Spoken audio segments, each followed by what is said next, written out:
YouTube, what's up? What's goody in the hoodie, my guy?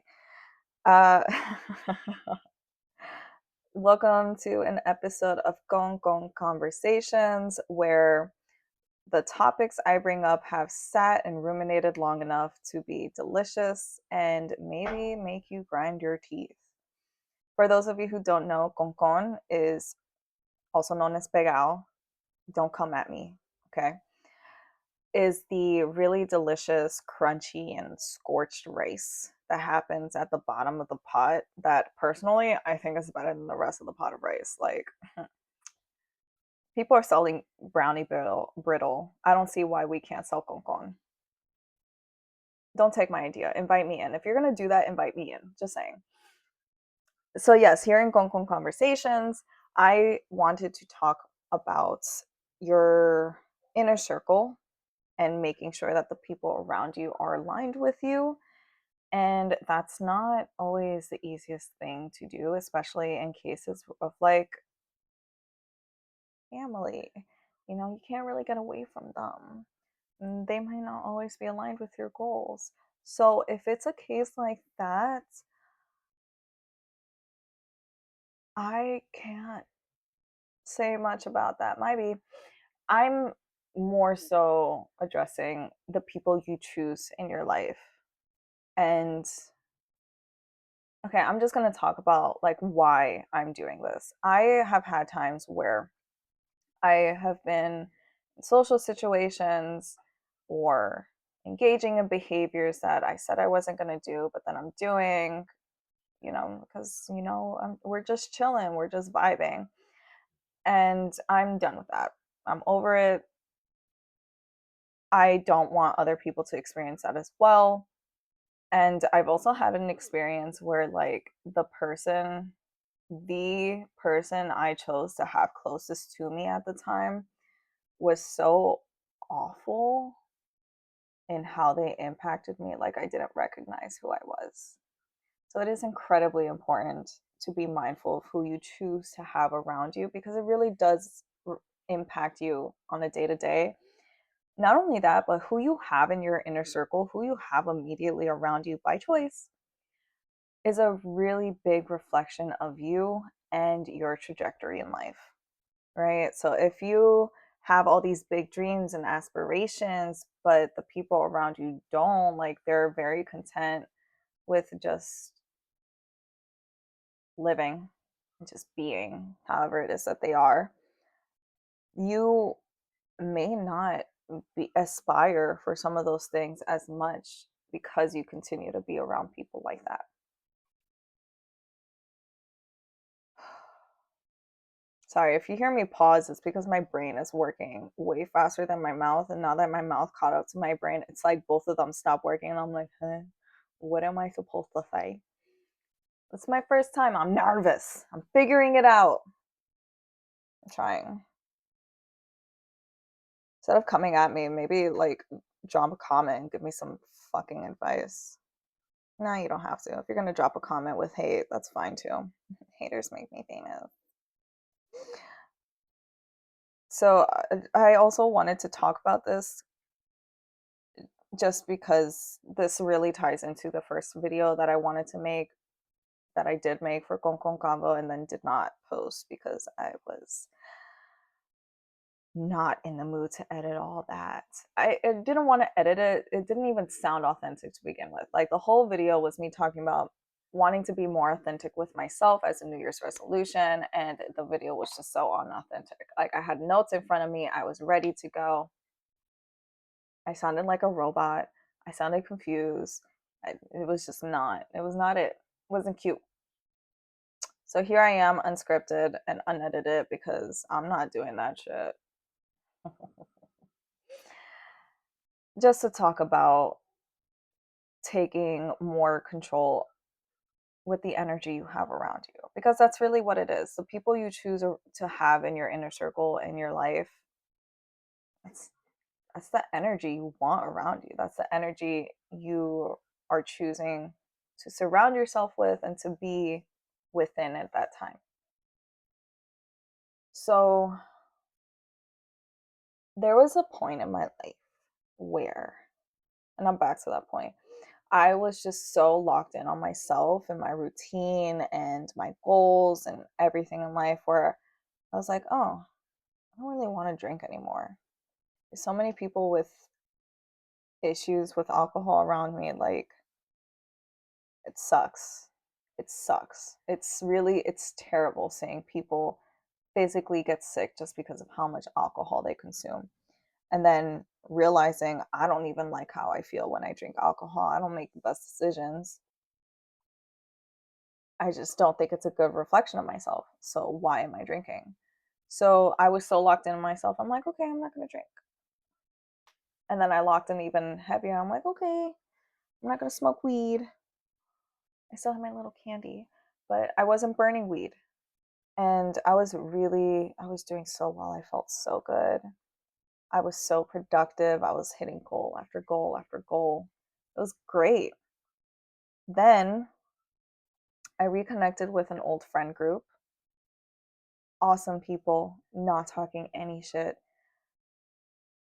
We have so much fun when we hang out, we go party, or when we're just chilling.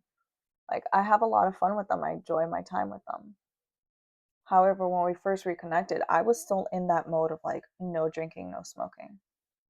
And when we had reconnected, they we were just in the room hanging out and they were just taking shots. If I'm not going out to shake my ass, why am I going to drink alcohol? If I am going to drink alcohol, it's because I'm going to shake my ass and probably end up on stage somewhere. So they were taking shots and they're like, yo, you want a shot? And I'm like, no, I'm not drinking right now. They're like, yo, just take a shot. I'm like, no, I don't want to shot. Yo, just take a shot. No. And then there was another person who happened to be in the room and she didn't want to take a shot either.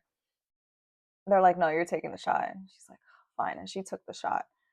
And she didn't even look happy doing it. It sucked watching her take that shot because I also realized like she just accepted to peer pressure. She didn't want that shit. She just felt pressured. And if I had caved in to the pressure, I would be resentful to myself for not respecting my own boundary. And I would be resentful to them for even pressuring me to do that. And that sucks. That's not what we want. So they were, again, trying to get me to take a shot. No, take a shot. No. And I was kind of starting to have fun saying no because, like, what are you going to do? I'm going to keep saying no. And it went from having fun saying no to almost turning into like a little bit of a yelling match, which, if you're having yelling matches with your friends, toxic, not good. That should have been my own red flag at that moment. However, they had, or you know what? I had said something first that did not sit well with them. And thinking back, like, yeah, I kind of come off as an asshole. I was an accurate asshole. I was correct. Still sounded like an asshole. So I basically had said, I don't want to take this shot. And I don't feel like I need to take this shot just to prove that, like, we're chill again. I don't need to prove anything. I think that's what I said. I don't need to prove anything by taking the shot. I don't remember the exact words, but I said prove. And they're like, oh, no, you're projecting. It's like, oh, okay. Okay. Emily, just take a shot. No, I'm still, it's just a back and forth. Take a shot. It's not that serious. Take a shot. And I'm like, okay, if it's not that serious, then I don't need to take the shot. It's just a shot, right? Then,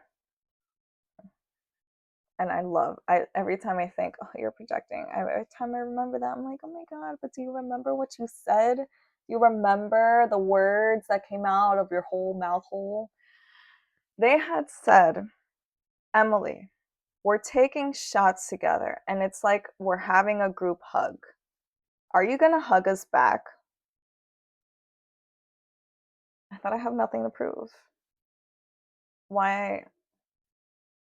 In an indirect way, They had literally said, "We are doing something to enforce our bond. Are you enforcing this bond with us? Are you going to show synonym, prove, provide evidence, whatever? Are you going to show us that you're with the shit?" And I wasn't. I wasn't. And I was so proud of myself for upholding that. It was such a good feeling to know that I had stood by myself, even though the other people around me would not stand by me. That felt good. And it really made me realize you can have the best people, the funnest people around you, but those little things, those little habits actually could create a really big negative impact. I didn't want to drink because I felt like it would throw me off of my path. I wouldn't be focused on my goals because I wouldn't feel good enough to actually work towards my goals. I was right. I was right. Not long after that, I kept hanging out with them, have more fun, reconnecting. I miss you guys. Oh my god, we're such great friends. I love this. Let's keep hanging out. Let's keep going out every weekend. Boom, boom, party, boom. Guess what? I was drinking again. I was smoking again. I didn't feel good. I didn't feel as proud. I was upholding my other boundaries, but knowing that I went back on that, on my own word, after I did all of that to say no, once I finally like had a little space to not like go out, I was like, oh, I need to remove myself from this. And these are not bad people, minus that moment of like toxicity I highlighted. That's something I'm addressing in time.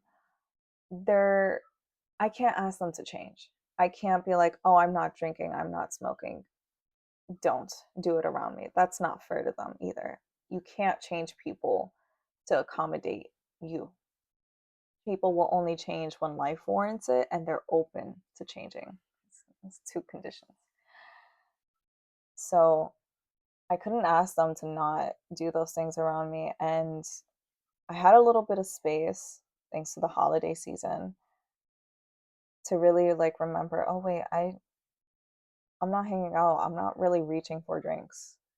I'm not going out to the bars. I'm not buying myself a bottle to drink at home. I don't do that. I'm not burning again. I'm not looking for like that instant gratification from cannabis. I'm okay with a slower transition, a healthier transition, so that I'm not damaging my lungs. Because I don't know about y'all, but I like breathing. And I like breathing without pain. Mm. As a former fat girl, not being able to breathe, that's a scary feeling. It's really scary. So the fact that I had a little phase in 2025 where I did start drinking and smoking again, that I did not like that. It was fun.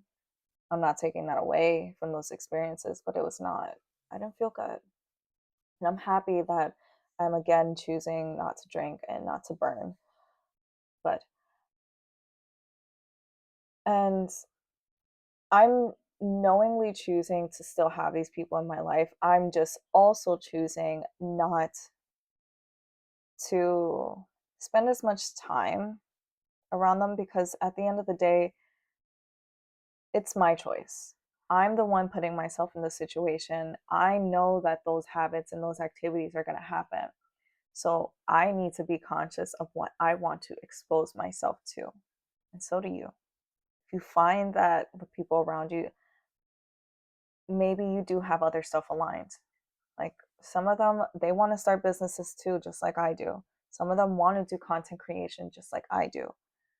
I, however, feel like I can't achieve those things if I continue those habits. They feel like they can, and that's all good for them. I need to focus on my needs. Yeah. There was like another thing I was going to say to kind of like wrap that up a little bit, and it's gone. That thought said, yeet. Then there are other people who it is just so detrimental. Oh, that's what I was going to say. Yeah, those are the people you have healthy doses with. You have to hang out with them in healthy doses. So they're like dessert, you know? They're not your veggies that you can eat without limit. They're desserts. Because if you eat them too much and you indulge too much, bad things happen.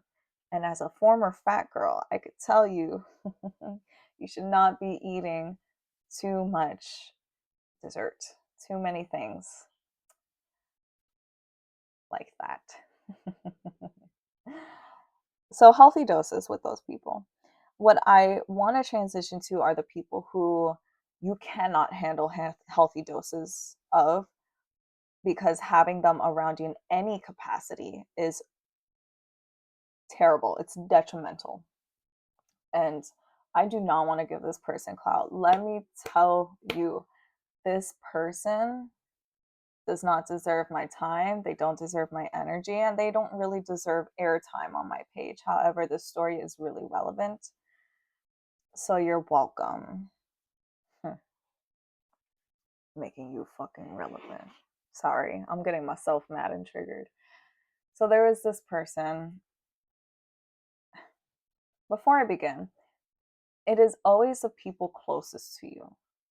It's always the people who are closest to you that you need to be the most careful of. I'm trying to avoid saying it, but like your partners, that that can make or break you.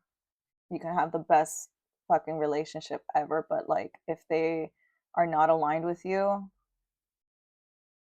it's not it's not good. Don't do that to yourself. Don't do that to yourself. Because if you choose to look away from the fact that that person's not aligned with you, believe me when I tell you, life will make you know, life will make you aware. Because I thought I could make everything work and it was going to be great no matter what. And this person was so unaligned, misaligned, one of those words. That person was so not for me. Life delivered the truth of the one thing, the biggest condition I had asked, the biggest boundary I had set for them not to fucking do. That's how bad it was. It needed to be the absolute worst thing to destroy me in order for me to finally remove myself from that person. And that one's on me. I was in denial for a minute. In any case, this person, we had no interests in common, none whatsoever. Every time we did something, it was because they had an interest. I'm like, I'm down to get into things. Like, oh, that's cool. Yeah, I'll try it out. Anything I had an interest in, nightmare. Nightmare. It was a terrible experience. It made me not want to do anything with them that I liked. That's not cool. That person also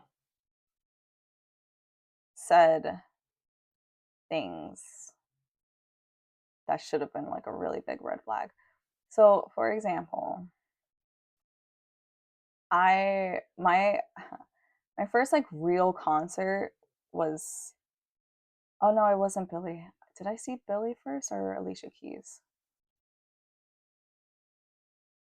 I don't remember who was first. Actually, I think I went to see Billie Eilish before I saw Alicia Keys. So when I did go see Billie Eilish, it was so amazing. She's such a good performer, by the way. But there was a point in MSG or Madison Square Garden where she was like on a crane. They like lifted her, and she was like over us. I don't know how to say that really. So like crowd, right? Billie on a crane, and she was like performing and over us, literally. And people were like reaching up, like, oh my God, Billie, oh my God. And I did at first, and then I just stopped. I stopped, I put my arms down, and I just looked at her. I was like, wow, imagine what it would be like to be in her position. That would be so cool. I wonder if I could do that. I wonder if I could get to a point like that.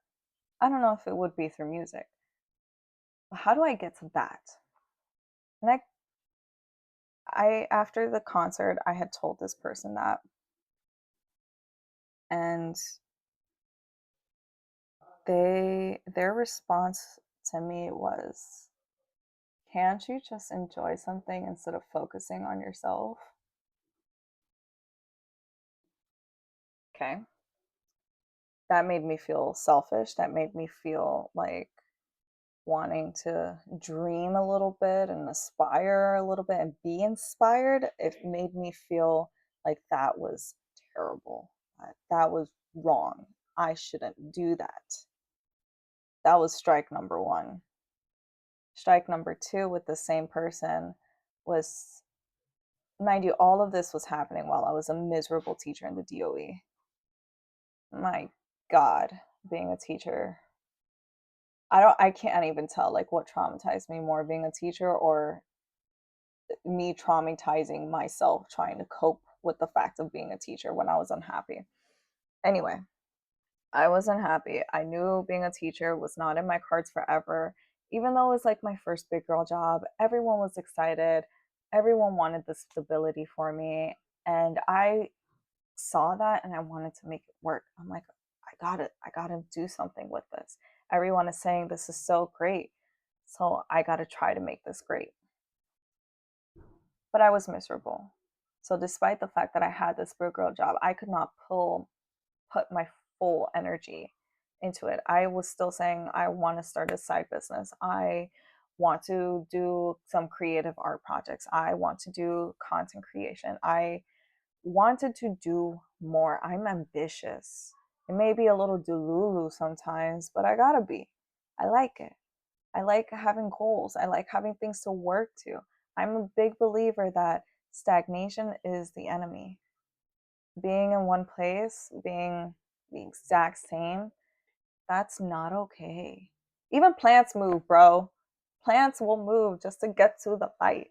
And people want to stay the same. That's weird to me. I don't like it. We are not sessile. So, because I'm a big advocate of personal growth and doing whatever, shoot for the stars and you'll land somewhere, right? When I had told this person that I want to do more with my free time, they said, "Are you ever going to be happy? Like, can't you just be happy doing one thing? Don't you see me with my line of work? Like, I'm good. I finally got this job and this is what I'm going to be doing." And if you keep chasing something bigger, you're never going to find satisfaction in what you have. And I I felt like something again was wrong with me. Like, why can't I be happy with what's in front of me? Why can't I make this work? So I pushed myself even harder to stay in a workplace that is not aligned with me. Not only did I do so much damage to myself, I was not the person those kids deserved because I tried too hard to make something work that was never meant to for me. And I knew that. And I did it anyway. I tried really hard. So that person needed to go. Every time I would talk about anything for myself, it turned into a terrible, terrible thing to even try or consider or like. So when it comes to someone like that, they need to go. I don't care how much you love them. And I promise you, if you don't realize you need to go, life will make you realize. It's just it hits a little softer when you can do it yourself. So please take that time to really reflect, slow down and spend time with yourself. so that you actually know what it is you like and don't like, and what you want to tolerate and what you don't want to tolerate. So if you don't do that and then you try to establish boundaries, that's funky. How are you going to establish a boundary when you don't know what you want, when you don't know yourself?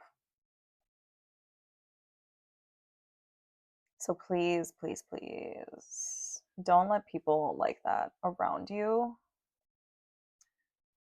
So, how do you get yourself surrounded by people who are aligned with you? By doing the things that are aligned with you. Crazy, right?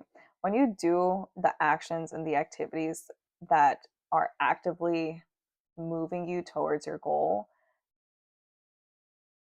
a lot of times there are other people who are doing similar things and you will cross paths.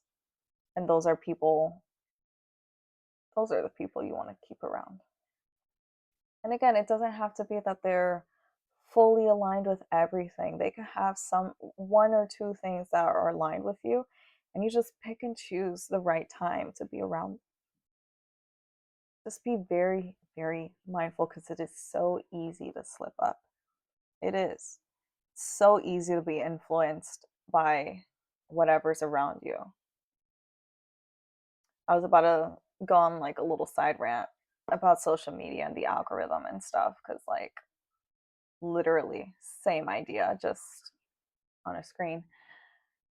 But if you want to achieve certain things or you want your life to look a certain way, start exposing yourself to the activities and or the people who embody that. And like I said, sometimes those activities and actions will lead you to those people. But if you happen to know someone, for example, let's say your goal is to be consistent with the gym, and you know how you know one person, you guys don't really talk, but they're really consistent with the gym. You can ask them to be an accountability buddy, or you can ask, or just talk to them more about the gym. Just talking about it will put you in the mindset. It will give you feelings of maybe excitement or curiosity.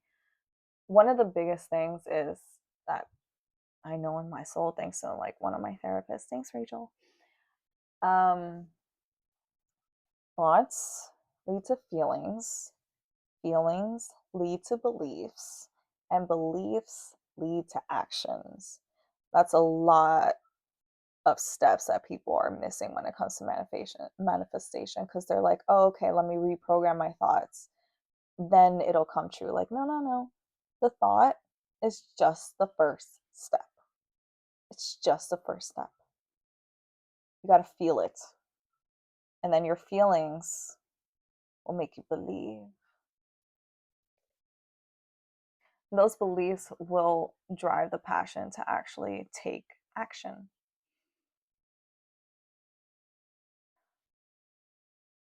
So yeah, now I've run out of things to talk about. I think that's it. I think I hit everything. Oh my god, I mostly stay focused. You know how hard that is for me?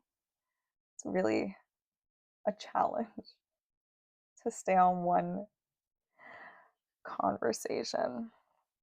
In any case, if you like this video, please like, subscribe, comment. If you feel like there's somebody in your life you know that could benefit from this, send it. Share that shit.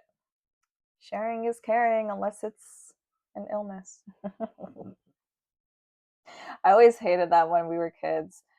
Teachers would always be like, sharing is caring. And I'm like, I guess I don't care because I don't want to share that. Oh, I'm so funny. That's not funny. I find it funny. Anyway, thanks for tuning in to Gon Gon Conversations. Okay, bye.